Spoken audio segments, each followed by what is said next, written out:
Crónicas del señorío de los Luna Cornago.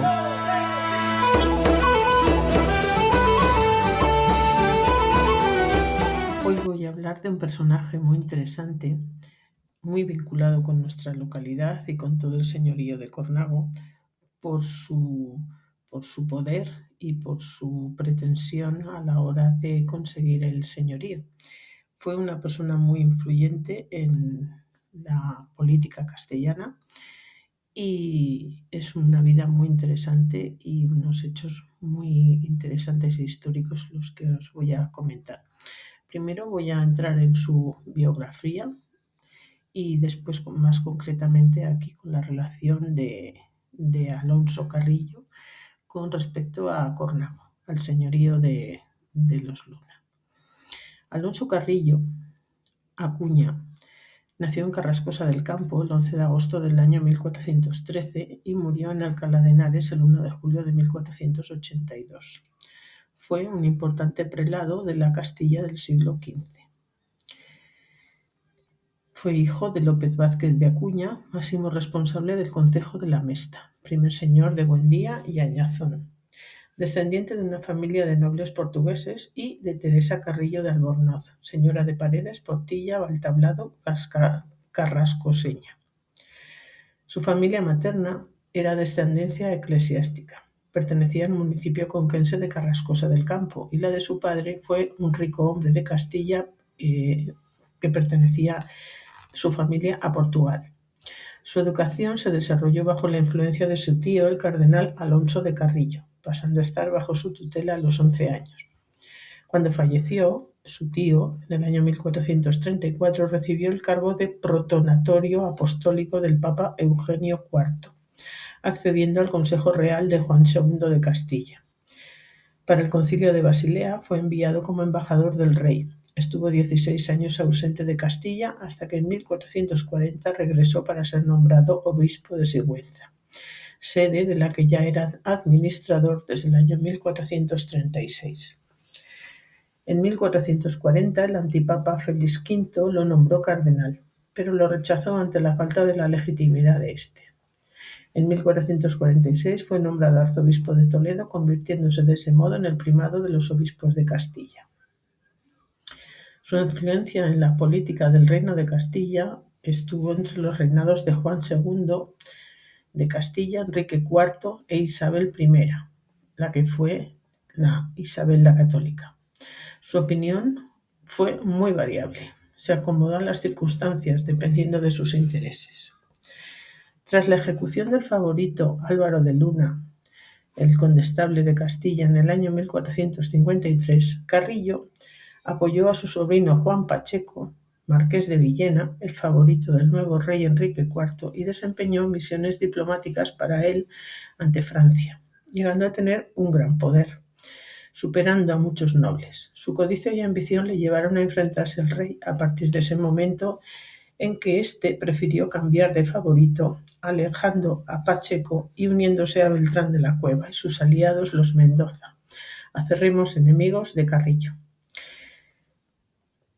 A partir de 1462, Carrillo fue el principal instigador de un bando de nobles castellanos que querían destronar al rey y sustituirle por su medio hermano, el infante Alfonso, y participó muy activamente en la farsa de Ávila. Comenzó así una larga y cruenta guerra civil en Castilla. Cuando en el verano de 1468 murió el infante, probablemente envenenado por el marqués de Villena, su hermana Isabel le sucedió como pretendiente al trono y tuvo como principal consejero al arzobispo Carrillo, quien junto con su suegro, Pierres de Peralta, desempeñó un papel importantísimo en el ajuste de su matrimonio con Fernando de Aragón en octubre de 1469. En 1476 convocó el Concilio de Aranda para combatir la ignorancia y la vida disipada de algunos clérigos. Es curioso porque este hombre, la verdad que vida disipada tuvo y mucho.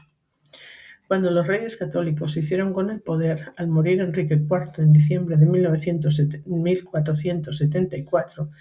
rápidamente chocaron sus intereses. Carrillo no aceptaba el tratamiento autoritario de los reyes católicos. Por otra parte, se produjo el ascenso a canciller del reino de Pedro González de Mendoza, viejo enemigo de Carrillo, además de haber sido nombrado cardenal, dignidad por la que él había estado luchando. Esta situación le llevó a un enfrentamiento con el Mendoza que perdería en la subsiguiente guerra de sucesión castellana de los años 1475 al 79. Dando un giro absoluto a su política, Carrillo se integró en el bando liderado por el rey de Portugal, que apoyaba los derechos al trono castellano de su sobrina, la princesa Juana la Beltraneja, contra Isabel la Católica. La guerra fue larga y cruel, pero a principios de 1479 una ofensiva de los reyes católicos derrotó definitivamente a los portugueses y obligó a Carrillo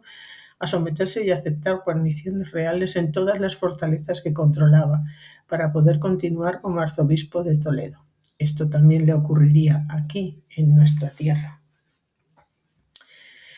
Murió semipreso en su palacio arzobispal de Alcalá de Henares el 1 de julio de 1482. Fue enterrado en el monasterio de Santa María de Jesús, en Alcalá de Henares, fundado por él mismo. Tras la desamortización de sus restos fueron trasladados a la actual Catedral de los Santos Niños Justo y Pastor, por lo que fue víctima del incendio que sufrió dicha catedral en 1936. La historia de nuestro entorno de Cornago es interesantísima. Tiene tantos datos, que es difícil de abarcar en pocas palabras. Voy a redactar en este interesante documento de don Manuel Ovejas en varios posts para explicar a quien quiera leer completo la historia del señorío de Cornago, los pueblos que incluía y las intrigas, intereses y ventas del patrimonio que se fueron sucediendo. Desde la época de la Reconquista y el dominio de las tierras por los reyes cristianos, los cuales donaban a sus nobles de dichas tierras para ser administradas, y en pago a sus leales servicios, sabemos bien que Enrique II de Castilla donó el señorío de Cornago a su fiel Juan Martínez de Luna, hermano de Benedicto XIII, el que sería el Papa Luna, recibiendo en recompensa a sus servicios los lugares también de Alfaro, Cornago, Jubera y Cañete.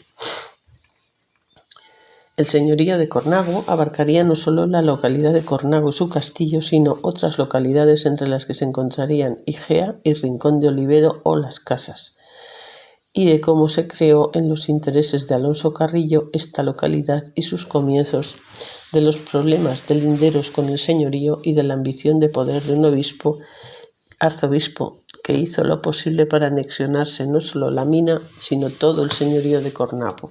que limitaba, por tanto, en este espacio del territorio con el señorío del conde de Aguilar, que tenía su castillo en la villa de Inestrillas.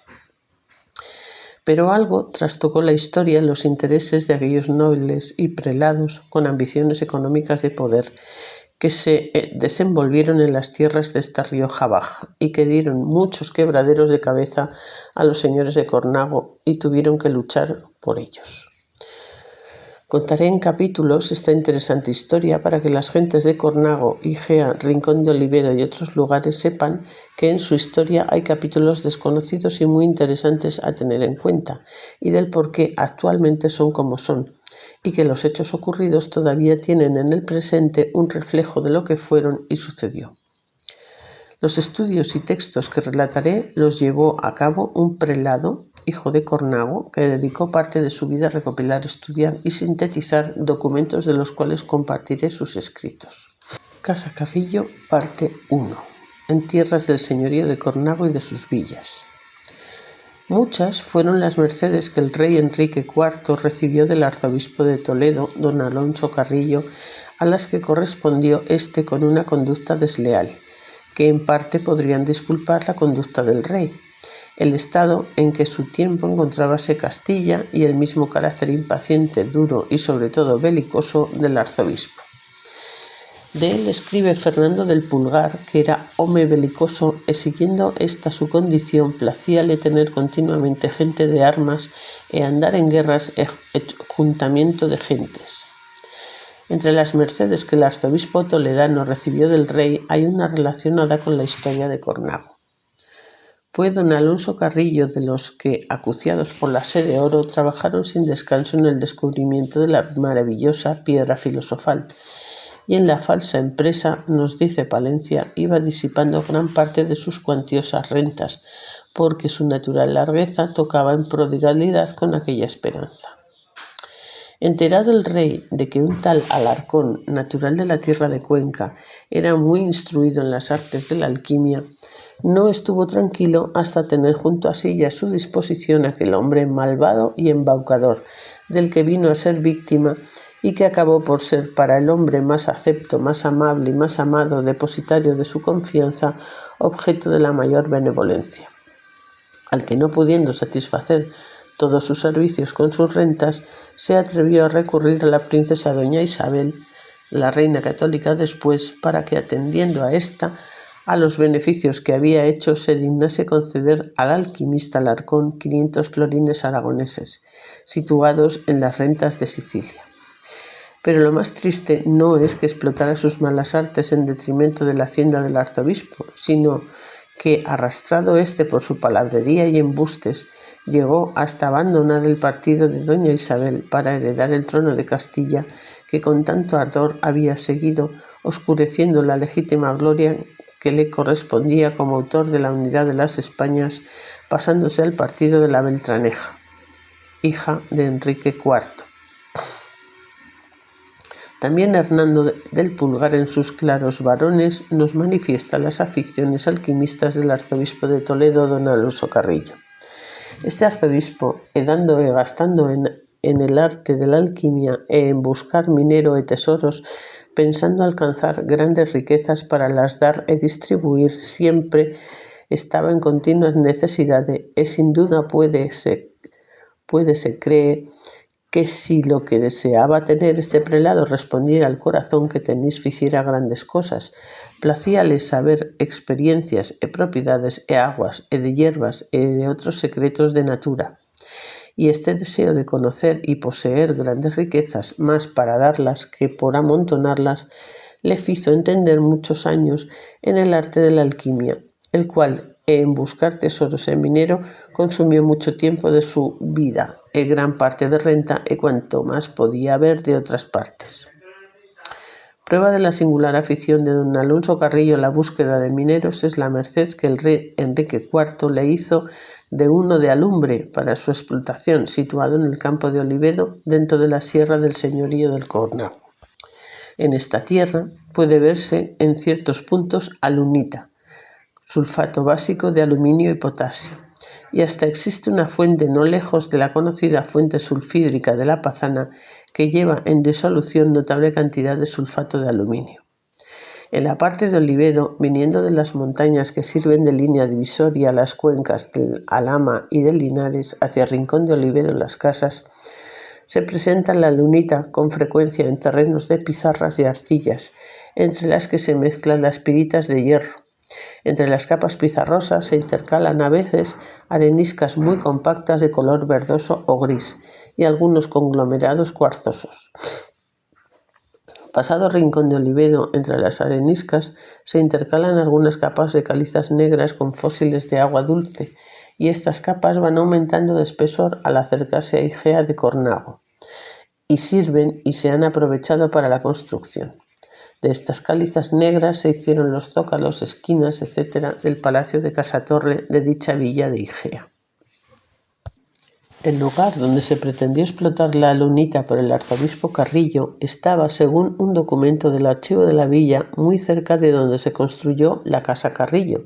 Todavía dan los igeanos el nombre de minas a aquel lugar, aunque nadie sospecha qué mineral se extraía de tal minero. Con la donación del minero, naturalmente, se concedía también licencia para construir los edificios necesarios para su explotación. El concejo de Cornago, sin duda, que no vio con buenos ojos ni la donación ni la construcción de edificios en sus términos sin su licencia. Pero no debió de oponerse en un principio, pues no podían esperar buen resultado de una oposición a una donación real, y además hecha a un tan poderoso caballero como lo era don Alonso Carrillo. El concejo de Cornago hacía elección de 4 personas o veedores, cuyo oficio era vigilar las edificaciones que se hacían en terrenos que podían ser disfrutados por los ganados. A tales veedores se les daba poder, bajo juramento, de cesar las obras u ordenar la demolición si las juzgaban perjudiciales a la ganadería. Y este derecho lo ejerce Cornago hasta contra el mismo señor de la villa, don Álvaro de Luna, y así en el año 1541, por sentencia dada en Valladolid sobre varios asuntos, se ordena al señor de la villa de Cornago deje el prado de San Esteban para aprovechamiento común, y se le permite al concejo que, usando de su privilegio, pueda demoler las cercas o paredes que don Álvaro haya hecho en dicho prado. Si primeramente no se opuso Cornago a que se construyeran edificios por don Alonso Carrillo, no debió de tardar, sin embargo, en salir en defensa de sus derechos. Sin duda, al darse cuenta de los tales edificios, no estaban en consonancia con la explotación de un minero. Así parece deducirse de las preguntas que debían de formularse a los testigos en un pleito que se sostuvo posteriormente con el conde de Aguilar, don Carlos de Arellano. Que el dicho don Alonso Carrillo, arzobispo de Toledo, como caballero poderoso en vida del señor don Enrique IV, por su propia autoridad injusta y no debidamente de nuevo, hizo y fraguó la dicha casa Carrillo. Parece pues que las construcciones del arzobispo fueron destruidas sin duda por los de Cornago, como lo volverán a hacer en otras ocasiones. No sabemos la fecha de la donación del minero, seguramente sería por los años 1454 al 57, pues a partir de esta última fecha no fueron buenas las relaciones del rey con el arzobispo. Intervino en el asunto el perverso Fernando de Alarcón, el alquimista. Parece que el arzobispo Carrillo comenzó ilusionado la explotación, consiguiendo de don Álvaro de Luna que se encontraban en el lugar de Fuente del Olmo, en Fuentidueña, escritura ante escribano, cediendo los derechos que podían tener en los mineros de alumbre y otros metales que encontrarán en el terreno donde había edificado su casa, actualmente en el término de Igea, y del que Enrique IV le había hecho la donación. El rendimiento minero debió de ser tan poco beneficioso para don Alonso Carrillo, si es que circunstancias le permitieron explotarlo, como lo fueron otros que también intentó explotar, así como dice Fernando de Pulgar, gastando mucho y deseando gastar más, murió pobre y adeudado. Por este tiempo, el reino de Navarra se encontraba muy agitado por los partidarios de los beamonteses y los agramonteses, y predominando en don Alonso Carrillo su espíritu inquieto y belicoso sobre su afición alquimista, pronto se convirtió el minero del campo de Olivedo en refugio de gentes de armas, tanto del arzobispo como de Navarra. En 1457 era vencido el príncipe don Carlos y abandonó el reino, pero sus partidarios no se sometieron y Juan de Beaumont continuó en Pamplona con el título de gobernador general del reino en nombre del príncipe, y los partidos siguieron haciéndose la guerra. Castilla siguió favoreciendo al partido beamontés del arzobispo Toledo. Era, por el contrario, amigo de Mosén Pierres de Peralta. Los edificios construidos junto al minero de alumbre del campo de Olivedo se convierten en la Casa Carrillo, casa fuerte que según algunos documentos tenía su cerca de tapia, andamios, almenas, alrededor y dentro una torre con un cortijo y una barbacana. Según otros tenía cerca barrera, cava y torres. Actualmente aún puede verse alguna construcción en el kilómetro 13 de la carretera de Cornago y a la izquierda de la misma. Queda una tapia de canto rodado de unos 30 metros y otra derruida que debió de continuarse con un tapial. En el ángulo que forman las dos hay un hoyo de forma cuadrangular, tal vez el cimiento de la torre que defendiera la puerta que se aprecia allí mismo. Las gentes del arzobispo, como de Navarra, causaron grandes daños en los bienes y hasta en las personas de Cornago y su aldea de Igea. Les robaban sus ganados, les salteaban por los caminos, ocasionaron algunas muertes y en cierta ocasión, unidas las gentes del arzobispo con las venidas de Navarra, pusieron a saco mano la aldea de Igea, robando muchos ganados mayores y menores, y muchas presas de casa, volviendo con la cabalgada a la casa Carrillo, donde quedó parte, llevando lo restante a Navarra. En otra ocasión, gentes del arzobispo de a caballo y de a pie con ayuda también de gentes venidas de Navarra, entraron por fuerza en el arrabal de Cornago,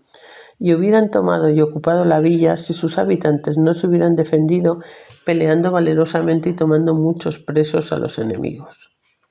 Estos atropellos naturalmente habrían de acabar con la paciencia de los cornagueses y, según parece, acudieron al rey don Enrique IV con su carta y licencia. Mandados por el señor de la villa, don Juan de Luna, entraron y tomaron por asalto la casa Carrillo y derribaron parte de ella y la aportillaron por algunas partes.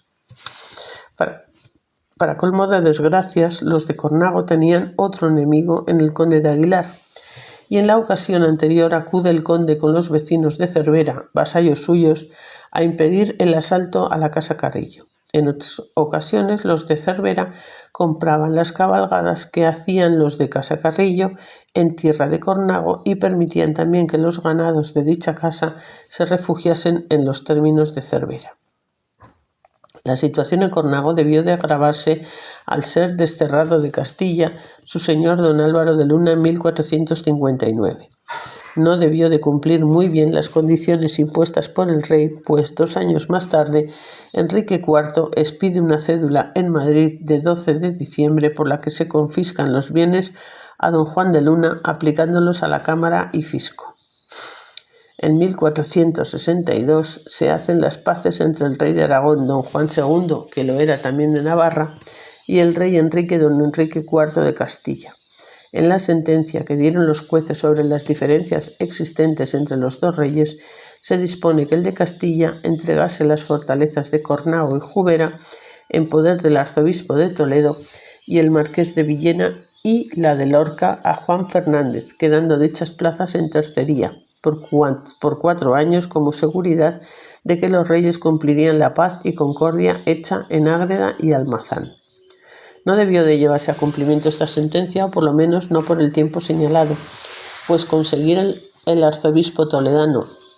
ver cumplido su deseo de poseer Cornago, pues el 25 de junio de 1464 el alcaide del castillo de Cornago, Armante d'Osta, presentó ante el concejo de la villa con una cédula real expedida el 12 de abril de aquel año y refrendada por el secretario Álvaro Gómez, por la que resultaba que mientras fuere voluntad del rey Enrique IV, concedía el señorío de la villa con sus derechos, pechos y rentas a don Juan de Beamonte, don Juan de Beaumont, a quien antes se le había dado en tenencia.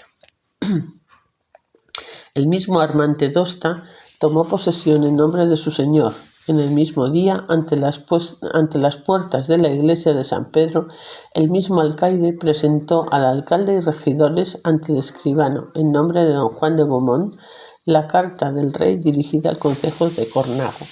Alcaldes, alguaciles, regidores, caballeros, escuderos, oficiales y hombres buenos, en la que se les comunicaba que además de la tenencia de la villa con castillo y fortaleza y con los oficios de justicia y jurisdicción que ya antes había concedido a don Juan de Beaumont, se le concedía ahora el señorío sobre la misma, debiendo por tanto acudir él con las rentas, pechos y derechos sin mengua alguna de todo cuanto correspondía al señor de la villa, exceptuando únicamente la heredad del convento de San Francisco de Campo la Puente. Mucho debió de trabajar el arzobispo de Toledo por adquirir la villa de Cornago en este tiempo. Grandes fueron los deseos de conseguirlo, pues le llevaron hasta obligar a doña María de Luna a venderle los derechos sobre la misma. Mas doña María, apenas se vio libre del arzobispo, se apresuró a hacer una declaración ante escribano, anulando la escritura firmada por ella en Alcalá de Henares, pues no tenía ningún valor, ya que la había hecho obligada y con la amenaza de que no saldría de aquella villa hasta otorgar dicho pacto. De ninguna manera podía acceder, declara doña María, a los deseos del arzobispo, pues era obrar contra los intereses de sus hijos y destrucción de los bienes del mayorazgo. También le obligaron a dar un poder para su hijo don Álvaro de Luna, y que anula igualmente por haber sido conseguido todo en prisión y a la fuerza. Por estar tan revuelto y alborotado el reino, dice doña María, no acude al rey, pero piensa hacerlo en cuanto pueda. Esta declaración jurada por Santa María y por los santos evangelios la hace doña María el 30 de agosto del año 1465 en San Francisco de Soria. El 20 de noviembre del año siguiente, estando aún en Soria, enferma de gravedad, vuelve a reclamar y anular la escritura hecha en Alcalá en presencia de su hijo Juan de Luna. La escritura de pacto y conveniencia firmada por doña María en Alcalá se guarda en el Archivo Histórico Nacional de Osuna, el legajo 2183, pero lleva recortado el lugar que debió de ocupar la firma de doña Juana, sin duda para anularla, atendiendo a la protesta hecha.